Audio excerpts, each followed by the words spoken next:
नाटक की परिभाषा। भारतीय एवं पाश्चात्य विद्वानों ने नाटक को परिभाषित करने का पूर्ण सफलता के साथ प्रयास किया है। नाट्यशास्त्र के प्रणेता आचार्य भरत मुनि के अनुसार योग संभाव्य लोकस्य सुख दुःखास्मितं संयोगादि भिन्नयोप्यते नाट्यमित्या भिधीयते।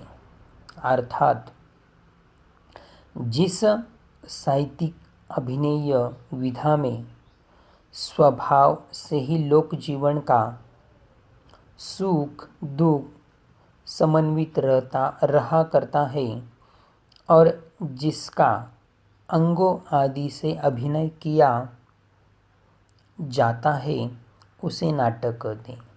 देखिए प्यारे दोस्तों, इन्होंने क्या कहा है, इंसान के जीवन में सुख हो दुख हो आनंद हो आलस्य हो, अन्य जितने भी हम कृति के माध्यम से करते हैं उसे नाटक कहा जाता है।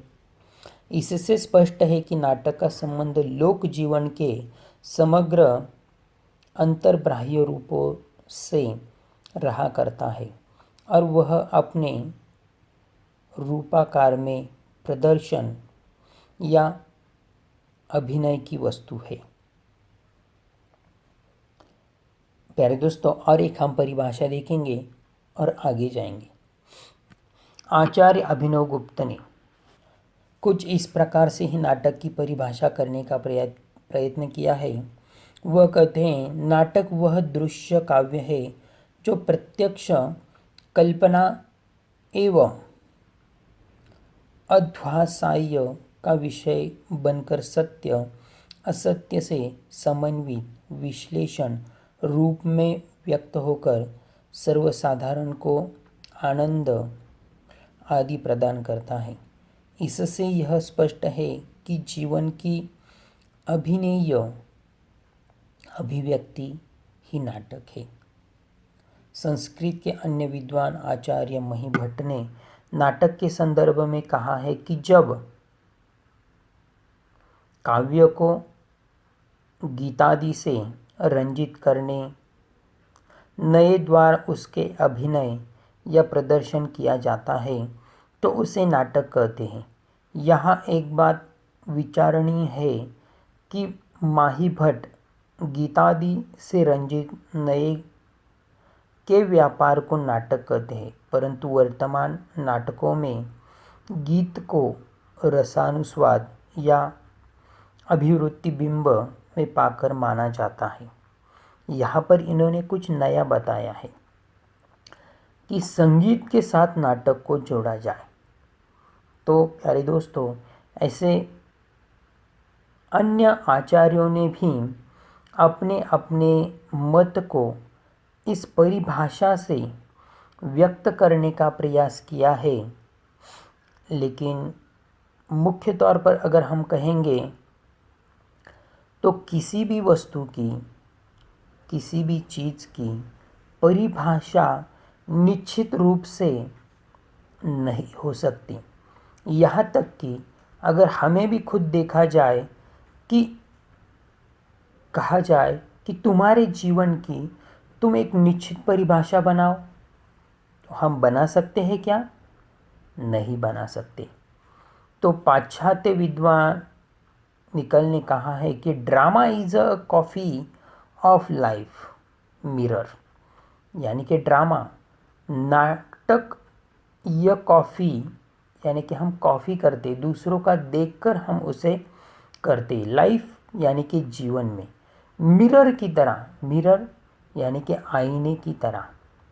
तो हर किसी का कहना वही है।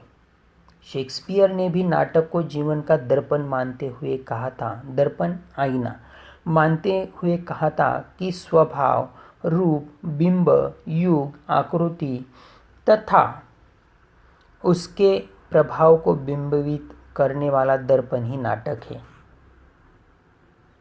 यानी कि हम दूसरों का देखकर ही इस तरह से जीवन में जो नाटक होता है वह जीवन व्यतीत करते करते जीते हैं।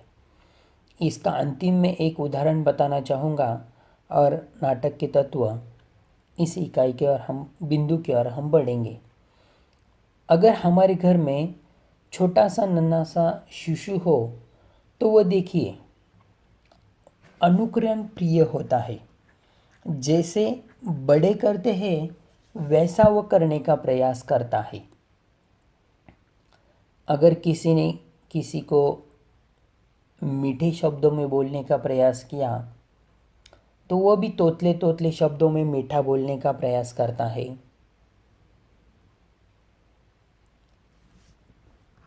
आपको वह बचपन में सिखाई गई एक कहानी, एक स्टोरी, एक गोष्ट याद होगी, वो बंदर वाली।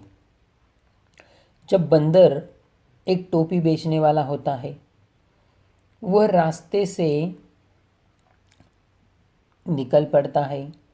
रास्ते में घना जंगल आता है और सूरज भी सिर पर आ जाता है।